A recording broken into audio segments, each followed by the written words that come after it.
this is oversimplifying a bit, but cigarettes basically contain two things: tar, the products of combustion that give you cancer and heart disease, and nicotine, the drug that is the reason you smoke cigarettes. In 2009, the Tobacco Control Act empowered the FDA to reduce but not eliminate the nicotine in cigarettes if it would benefit the public health. They have yet to exercise this power. But a new randomized trial appearing in the New England Journal of Medicine gives us some insight into what we might expect should they take that path. The nuts and bolts of the research are as follows.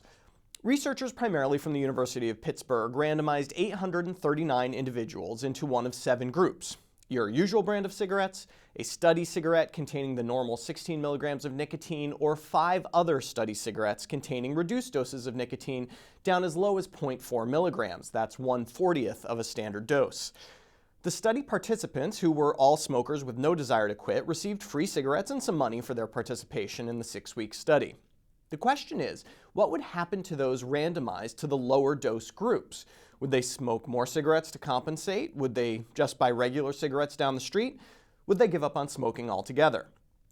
The results were somewhat surprising. Those randomized to their usual brand actually smoked a bit more over the 6-week period, increasing their consumption on average from 15 to 20 cigarettes per day. Remember, the cigarettes were free. Those in the lowest dose group kept their intake at pretty much 15 cigarettes a day for the whole study.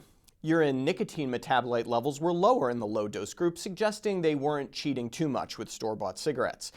Importantly, 34% of those in the low dose group reported attempts at quitting, compared to just 17% in the regular strength group. So you're the FDA. Do you exercise your power to lower the nicotine content of cigarettes? People kept smoking their usual amount after all, getting all that tar despite the lower nicotine content. Maybe it would be easier for them to quit, maybe new smokers wouldn't get addicted, but that's not really what this study was designed to test. In the end, separating tar and nicotine is a great idea, but maybe this study gets it backward. Instead of making cigarettes less appealing by reducing the nicotine content, perhaps we should find ways to deliver nicotine without all the tar. Such methods, it turns out, exist and are increasingly popular if my hipster neighbor is any indication. Keeping people away from addictive substances is just really hard to do. Giving access to such substances in a safer way may seem like giving up, but perhaps it's simply giving deference to human nature.